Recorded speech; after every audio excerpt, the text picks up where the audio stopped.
রবিবার এডিসি নির্বাচনে সকাল 7টা থেকে শুরু হবে ভোট গ্রহণ। ভোট কর্মীরা ভোট কেন্দ্রে রওনা। প্রতিদ্বন্দ্বী মোট প্রার্থী 173। রবিবার রাজ্যে অনুষ্ঠিত হতে চলেছে Tripura tribal areas autonomous district council বা এডিসি নির্বাচন। ইতিমধ্যেই ভোট কর্মীরা নিজ নিজ দায়িত্বপ্রাপ্ত কেন্দ্রে রওনা হয়েছেন। প্রশাসনের পক্ষ থেকে নিরাপত্তা ও পরিকাঠামো সংক্রান্ত যাবতীয় প্রস্তুতি সম্পন্ন করা হয়েছে বলে জানা গেছে। এই নির্বাচনে মোট আসন সংখ্যা 28টি। সকাল 7টা থেকে শুরু হয়ে বিকেল পর্যন্ত নির্ধারিত সময় অনুযায়ী ভোট চলবে। প্রতিটি কেন্দ্রে শান্তিপূর্ণ পরিবেশ বজায় রাখতে কঠোর নিরাপত্তা ব্যবস্থা গ্রহণ করা হয়েছে। প্রতিদ্বন্দ্বিতায় রয়েছেন মোট 173 জন প্রার্থী।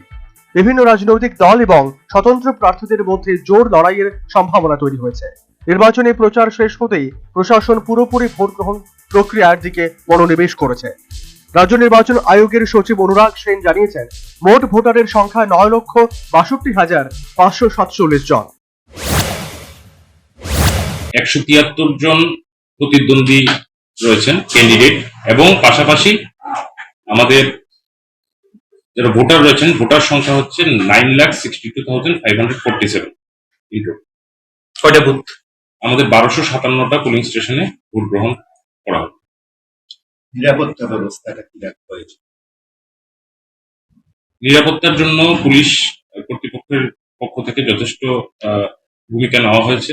ফ্ল্যাগ মার্চ এবং এরিয়া ডোমিনেশন কন্টিনিউয়াসলি হচ্ছে, এবং আপনারা অবগত আছেন যে 24 কোম্পানি আধা সামরিক বাহিনীও আমাদের এই প্রক্রিয়ার মধ্যে এসে পৌঁছেছে, এবং ওনাদেরকেও আমরা বিভিন্ন যেখানে প্রয়োজনীয়তা বুক করা হবে সেই সব লোকেশনে পুলিশ অথরিটির নির্দেশনায় ওনাদেরকে প্লেস করা হবে।